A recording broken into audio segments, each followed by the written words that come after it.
Hello my dear students, आज हम करने वाले हैं बच्चों क्लास 7 की हमारी विज्ञान और हिंदी की वर्कशीट है बच्चों।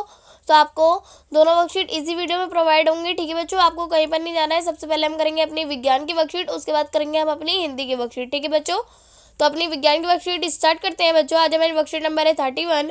आज हमारी डेट है बच्चों 16 नवंबर। विद्यार्थी के नाम में आपका नाम आएगा, कक्षा अध्यापक के नाम में आपके टीचर का। ठीक है, तो आज का हमारा टॉपिक है बच्चों प्रकाश, गोलीय दर्पणों से खेल। ठीक है बच्चों, तो स्टार्ट करते हैं। चित्र 1 दे रखा है हमें यहाँ पे और चित्र 2 ये है। ठीक है, क्या आपने कभी स्टेनलेस स्टील की नई प्लेट या चम्मच में अपना प्रतिबिंब देखा है? यदि हाँ, तो आज भी रसोई में जाइए और अपने प्रेक्षण लिखिए। ठीक है, यदि हाँ तो समय के एक बार फिर से देखने का। ठीक है, समय है एक बार फिर से देखने का। ठीक है, फिर हम नीचे बढ़ते हैं बच्चों। चम्मच का चमकदार वक्रित सतह एक दर्पण की तरह कार्य करती है। ठीक है, गोलीय दर्पण वक्रित दर्पण की सबसे अधिक सामान्य उदाहरण है। ठीक है बच्चों, गोलीय दर्पण के प्रकार। यदि किसी गोलीय दर्पण का परावर्तक पृष्ठ अवतल चम्मच की भीतरी पृष्ठ है तो यह अवतल दर्पण कहलाता है। और यदि परावर्तक पृष्ठ उत्तल चम्मच की बाहरी पृष्ठ के है तो यह उत्तल दर्पण कहलाता है। ठीक है बच्चों, फिर हमें यहाँ पे देखा है प्रतिबिंब। दर्पण में परावर्तन के कारण किसी वस्तु की जो छवि बनती है उसे उस वस्तु का प्रतिबिंब कहते हैं। ठीक है बच्चों, गोलीय दर्पण द्वारा प्रतिबिंब के निर्माण।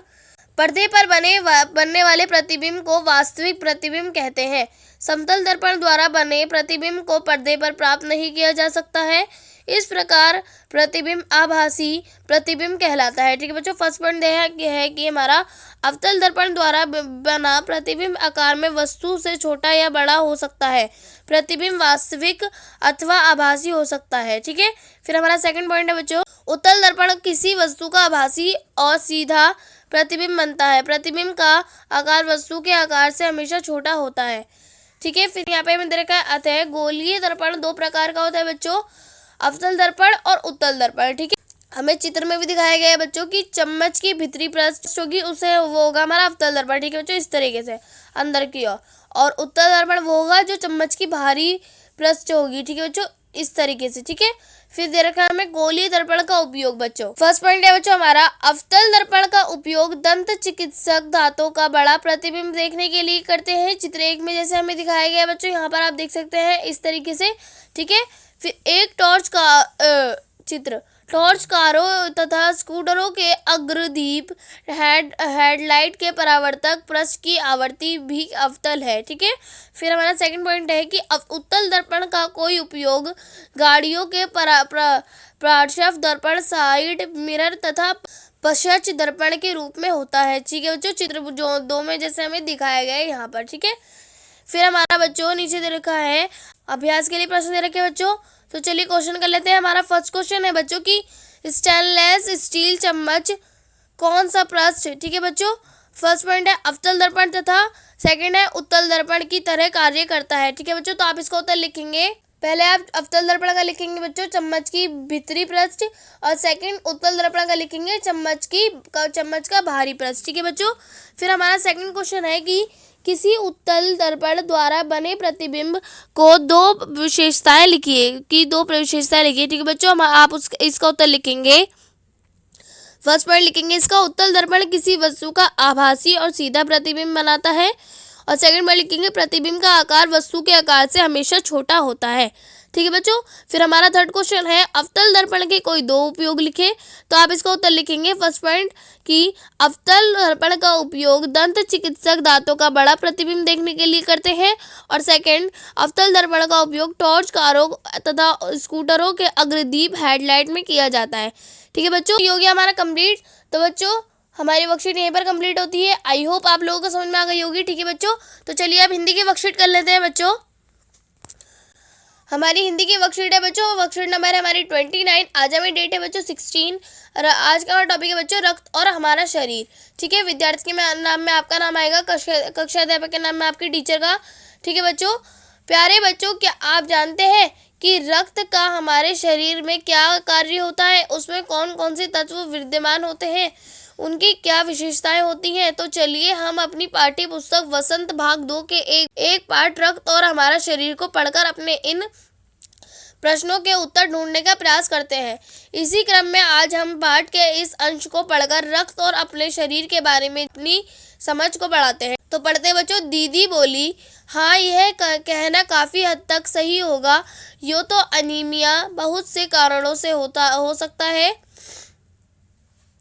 किंतु हमारे देश में इसका सबसे बड़ा कारण पौष्टिक आहार की कमी है।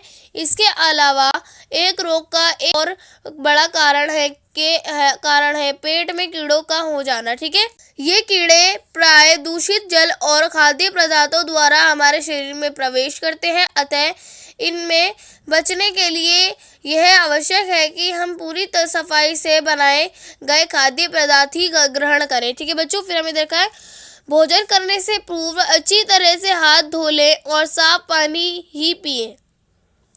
और हाँ, अनिल एक किस्म के कीड़े भी हैं जिनके अंडे जमीन की ऊपरी सतह में पाए जाते हैं। इन अंडों से उत्पन्न हुए लार्वों त्वचा के रास्ते शरीर में प्रवेश कर आंतों में अपना घर बना लेते हैं। इनमें बचने का सहज उपाय है कि शौच के लिए हम शौचालय का ही प्रयोग करें और इधर उधर नंगे पैर न घूमें। ठीक है बच्चों। तो बच्चों हमारे नीचे कुछ क्वेश्चन आंसर दे रखे हैं बच्चों, तो हम फटाफट से करेंगे। ठीक है, तो हमारा फर्स्ट क्वेश्चन है कि हमारे देश में अनीमिया का सबसे बड़ा कारण क्या है। तो आप इसका उत्तर लिखेंगे, हमारे देश में अनीमिया का सबसे बड़ा कारण पौष्टिक आहार की कमी है। ठीक है। फिर हमारा सेकंड क्वेश्चन है, पेट में कीड़े किन कारणों से होते हैं। तो आप इसका उत्तर लिखेंगे, पेट में कीड़े दूषित जल और दूषित खाद्य पदार्थों के कारण होते हैं। ठीक है बच्चों। फिर हमारा थर्ड क्वेश्चन है, शौचालय का प्रयोग क्यों करना चाहिए। तो आप इसका उत्तर लिखेंगे, सूक्ष्म जीवों से बचने के लिए शौचालय का प्रयोग करना चाहिए। ठीक है। फिर फोर्थ क्वेश्चन है बच्चों हमारा, अनीमिया से बचने के लिए हमें क्या क्या करना चाहिए। तो आप इसका उत्तर लिखेंगे, अनीमिया से बचने के लिए हमें पौष्टिक आहार लेना चाहिए तथा दूषित जल और दूषित खाद्य पदार्थों से दूर रहना चाहिए। ठीक है। फिर हमारा लास्ट फिफ्थ क्वेश्चन है बच्चों, जल प्रदूषण कैसे होता है, आप अपने अनुभव के आधार पर लिखिए। तो आप इसका उत्तर लिखेंगे, जल प्रदूषण जल में दूषित वस्तुओं को बहाने से होता है। ठीक है बच्चों।